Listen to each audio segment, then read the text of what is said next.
Olá, eu sou o Miguel e bem-vindo a mais um episódio do Política Tchê. Hoje a gente tem alguns assuntos para tratar, mas antes vamos mandar um abraço pro pessoal do Onda Livre. A partir deste vídeo, os nossos conteúdos serão replicados no portal deles. Para quem não conhece, o Onda Livre ele tem um viés liberal, direitista, né? E ele tá, nesse ano de polarização extrema, sendo uma luz no fim do túnel pra gente que quer só se informar e o melhor para a população. Com certeza ele vai evoluir bastante, é um portal que já tem o seu próprio podcast, tem as suas redes sociais ativas e tem o próprio portal, né, para ser publicados os artigos.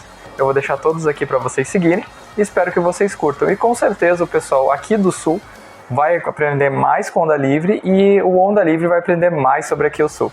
Bom, como no outro eu comecei falando sobre a Crimeia, né, a Ucrânia, perdão, é que eu vi Crimeia um pouco antes de começar esse vídeo, eu acho que a gente tem que falar de um assunto que ficou meio, assim, forçado, né, mas tem que falar, e ainda mais porque daqui a... tá falando atrasado, mas daqui a um ano eu ter falado 3 dias depois ou um dia antes não vai ter mudado quase nada, né. Esse cancelamento ridículo que estão fazendo do Danilo. A gente sabe que essa coisa é forçada, porque estão querendo puxar um assunto de um filme de 2017. Foi uma coisa totalmente manipulada. Eles ficaram catando, provavelmente, se duvidar, fizeram até uma pesquisa qual a pessoa é mais fácil de cancelar em menos de 24 horas e encontraram o Danilo. Cara, eu vi o filme, eu não achei assim uma obra de arte, também não achei uma porcaria. Achei um filme ok, considerando que é um filme brasileiro, eu, pelo menos, tenho essa coisa de dar mais valor pros filmes feitos aqui, sabe? Porque é uma batalha. Até o próprio Danilo falou que quando ele foi fazer esse filme, ele não queria a lei de incentivo à cultura, porque ele não queria, digamos, que o povo bancasse o filme dele, ele não conseguia devolver o dinheiro, assim. Tem uma entrevista sobre isso, eu vou deixar anexado nesse vídeo também. Estão falando que o cara tá incentivando pedofilia, aí antes, quando uma vez ele postou uma foto com a Ju ali, né, a assistente de palco dele, falando que ele era preconceituoso, aí tipo, como os humoristas que ele anda é o Léo Lins, o Murilo Couto, sempre estão falando que eles são capacitistas, machistas, misóginos, é aquele pacote de insultos, sabe? Se você ainda não sabe o que está ocorrendo, né, foram cancelar o Danilo por causa do filme Como Se Tornar o Pior Aluno da Escola, que é baseado num livro do Danilo, que é um livrinho bem legal, até tenho ele aqui, mas eu não ia conseguir achar ele agora. Mas é um manualzinho bem legal, assim, ele tem umas artes bacanas. E deixa eu ver, se de repente tá... Ali, achei. Espera um pouquinho.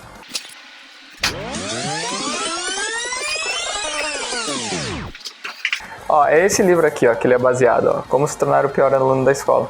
É um livro que eu achei legal, porque ele não é bem um livro, né, é tipo um manual de algumas coisas que ele fez, eu não sei se algumas coisas que ele inventou também. Ele tem uma arte bem bacana, sabe? A editora não tá me pagando nada, eu só quis comentar que é baseado nesse livro filme. Tem algumas cenas de um vilão que é pedófilo? Tem. Então quer dizer que o cara que fez um vilão, um assassino, ele tá promovendo o genocídio? Não.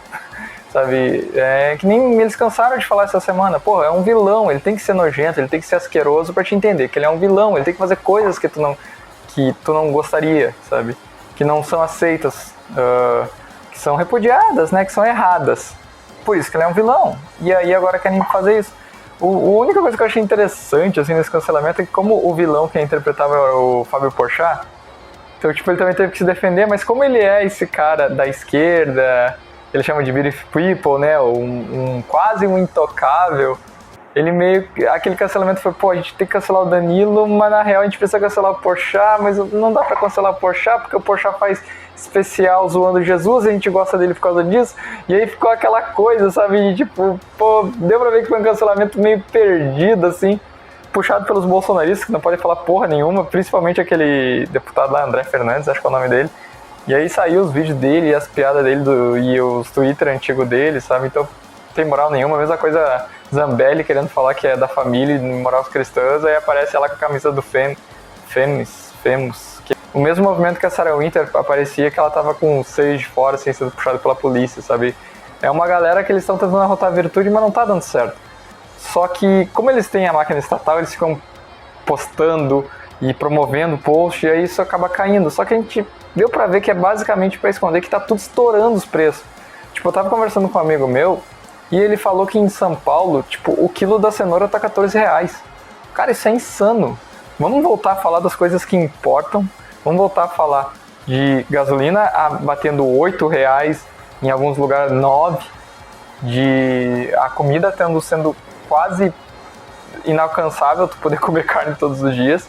Eu tava lendo um pouco antes também de gravar esse vídeo que 600 mil pessoas, mais de 500 mil, 600 mil pessoas não estão conseguindo pagar as prestações da Casa Verde e Amarela. E que, para quem não sabe, Casa Verde e Amarela é o antigo Minha Casa Minha Vida, onde as prestações já são baixas. E as pessoas têm que escolher entre comer e pagar a parcela. E imagina, tu tendo 2 filhos, suando frio, achando que alguém vai vir despejar, porque pobre despejam, né? Só não despejam um cara rico, mas pobre despejam.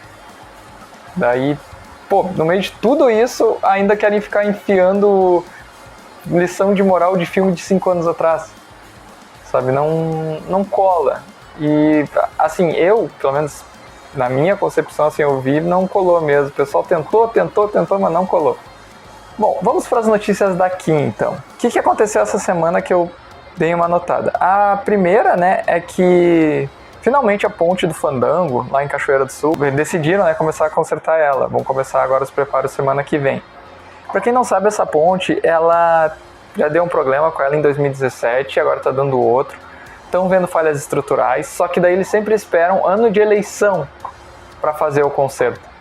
E aí eles fazem um conserto, aí parece que eles estão fazendo uma coisa, mas pô, eles estão refazendo um conserto de uma ponte que passa muito do escoamento da produção de arroz, passa por ali. E eles não estão levando isso a sério. Daqui a pouco vai tombar e aí eles vão perder meses. E o pessoal que depende daquela ponte vai ficar vendo navios por causa que tem gente querendo fazer politicagem. Outro ponto também é que foi aprovado agora a retirada das máscaras para locais abertos e fechados. Isso em Porto Alegre, né? Mas se aprovar em Porto Alegre, provavelmente vai aprovar em outros lugares também. O que eu acho disso? Olha só, não é legal para locais fechados, tá? Não é. Mas, né, não virou mais questão de cuidado sanitário, já virou coisa de liberdade individual. Só que quem compra esse argumento é um idiota, porque a gente ainda tá com a segunda dose, eu acho que em 60% no máximo, terceira dose ainda não chegou nem a 50%, ainda tá tendo casos, a gente tá tendo 100, 200 casos por dia ali, tá? A gente tá numa média que não pode ser considerada normal, a gente não pode normalizar isso, e o pessoal tá falando de retirar máscaras em lugares fechados. Cara, lugar aberto tudo bem, sabe? Não tá com ninguém ali na tua volta, não tem por que tu ficar usando máscara. Mas locais fechados é outra coisa. Pô, um cafezinho com 20 pessoas, mano, imagina todo mundo sem máscara. Pra se proliferar é mais fácil ali. Então acho que foi uma bola fora do Sebastião Mello, tá? Ele não deveria ter feito isso. Espero que, pelo menos para locais fechados, fique uma regularização um pouco mais específica, não liberar tanto assim, tipo, locais fechados com até 10 pessoas tudo bem, mas agora balada com 200 não, sabe? É esse ponto que a gente precisa mediar melhor. E só para ser justo, locais, transporte público e hospitais não podem ainda, não foram liberados, então tem que continuar usando a máscara. Esse foi um ponto legal. Principalmente transporte público tem que ser respeitado, né? E aí, falando em transporte público, já vou aproveitar. Essa semana eu fui trabalhar e... Porque uma coisa mista, né? Eu trabalho um pouco em casa, trabalho um pouco no escritório. Aí eu fui e eu decidi de ônibus, por algum motivo. Na hora parecia uma boa ideia. E, cara, eu tinha esquecido como a gente é maltratado em ônibus.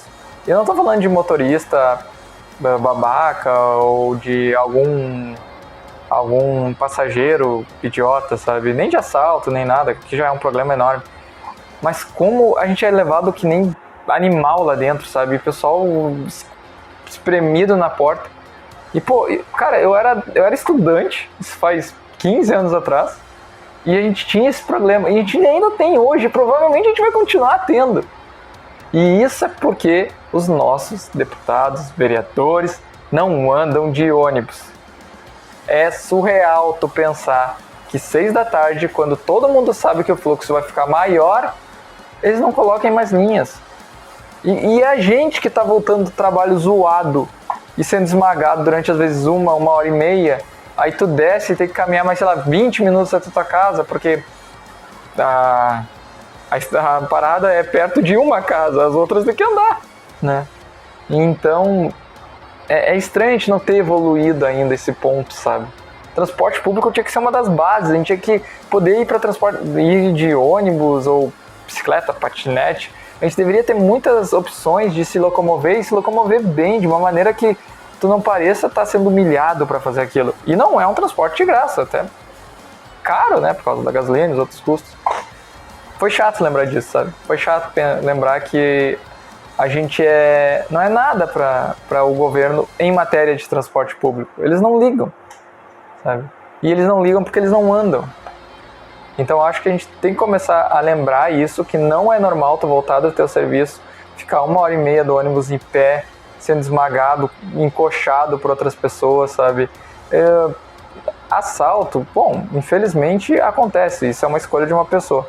Mas o fato de na hora do pico não ter 1 ou 2 ônibus a mais para não ocorrer o que ocorre, é culpa exclusivamente não vou ser tão maldoso, mas é culpa em grande parte do governo por não fiscalizar isso.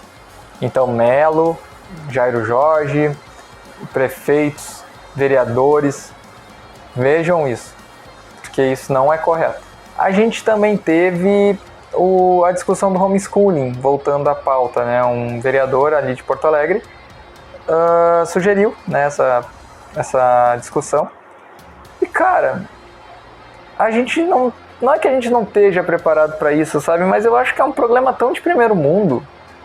A gente realmente quer tentar fazer homeschooling onde a maioria das pessoas não são são o que eles chamam de analfabetos funcionais, é leitor de título.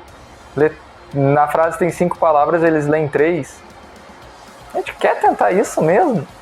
Tudo bem se a pessoa tem condições, mas quantas pessoas realmente têm condições de dar aulas para os filhos em casa? Se tem pessoas que usam até a escola para poder ter um pouco de sossego, para digamos que um casal e uma das pessoas trabalha e a outra fica em casa. Indiferente se for homem ou mulher. Botar o filho na escola quer dizer que tu tem 4 ou 3 horas para poder arrumar a tua casa ou fazer alguma coisa que tu gostaria de fazer em paz. Tem gente que usa a escola assim. E aí tu vai me dizer que essa pessoa vai apoiar o homeschooling. Sabe? O homeschooling, ele é uma pauta assim normalmente, não querendo taxar, mas normalmente são pessoas que não concordam com alguma matéria ensinada e aí elas querem mostrar a verdade delas. Não tem um problema tão grande porque elas estão fazendo isso só com o filho delas. Mas quando traz essa discussão para a sociedade, o que eu vejo de perigoso nisso é muito pai e mãe usando essa desculpa do homeschooling para fazer o filho trabalhar. Sabe? Mas eu tenho que trabalhar que é bom. Cara, não com 6, 7 anos. Tu quer botar o moleque para trabalhar? Bota com 14. Mas tu falar que é homeschooling, sendo que a gente sabe que as provas não são muito difíceis dos colégios, né? Daí o moleque trabalha, perde ao tempo da infância dele, que ele poderia estar socializando com outras crianças, para daí uma família, classe média alta, poder ensinar o filho. Eu acredito que essa não é uma discussão válida, sabe? Tipo, pelo menos não agora. Eu sei que a gente tá sempre naquela coisa de vamos resolver outros problemas primeiro. Mas é que o homeschooling parece uma pauta de, sei lá, 5 pessoas, sabe? Porque as pessoas que defendem realmente, elas primeiro têm que entender, eu tenho tempo para fazer isso com meu filho? Eu tenho dinheiro para fazer isso com meu filho? Se meu filho não socializar na escola, ele vai socializar onde? A gente tem que entender que a maioria dos brasileiros, e em consequência os gaúchos, eles não têm esse patamar, eles não têm esse piso para começar a conversar de homeschooling. A nossa qualidade de vida tem que aumentar para a gente falar de homeschooling. E até a gente chegar nesse ponto, vai ser só uma cortina de fumaça para outra coisa. Bom, encerrando o programa de hoje, a gente tem a cidade de Agudo, que entrou para o Guinness Book como o maior sítio de dinossauros que tem, né? Campo arqueológico. Então, parabéns para os paleontólogos que trabalharam lá. Muito bem, Agudo. Espero que agora tu comece a ter um fluxo bom de turistas. Vereadores e prefeitos, aproveitem isso. Eu sei que vocês fizeram ali o evento para anunciar. mas só vai valer a partir do ano que vem, então aproveitem isso para fazer material, para contratar alguém para fazer um roteiro legal, tá? Porque isso vale a pena, isso atrai gente. O ET de Varginha tá aí para nos dizer isso. Então parabéns a todos os envolvidos, tá? E um abraço aí para Agudo. E era isso. A gente fica com mais esse programa de Política Tchê. Espero que vocês tenham gostado. Lembra de curtir, compartilhar e comentar. Caso tu queira alguma pauta ou alguma coisa para que a gente toque no assunto, só comenta aí. E até a próxima e um abraço, tchê!